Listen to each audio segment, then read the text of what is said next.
தமிழ்ச்செல்வி மசக்கையா இருக்கிறதுனால தானே இவ்வளோ தூரம் நடக்குது. அவள் குழந்தைய ஏதாவது பண்ணி ஒன்றும் இல்லாமல் பண்ணிட்டோம் அப்படின்னா கண்டிப்பாக அவளுக்குன்னு இந்த வீட்டில் இடமும் இருக்காது, மதிப்பும் இருக்காதுன்ற மாதிரி வந்து இந்த ஈஸ்வரியும் சாவித்திரியும் சேர்ந்துக்கிட்டு அடுத்த பிளானை போட ஆரம்பிக்குதுங்க.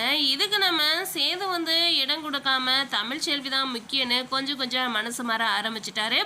கூடிய சீக்கிரம் முழு மனசாக தமிழ்ச்செல்வி எதுக்கிட்டா நல்லா இருக்கும்னு நினைக்கிறவங்க நம்ம சேனலை சப்ஸ்கிரைப் பண்ணி கூட ப்ரெஸ் பண்ணுங்கள்.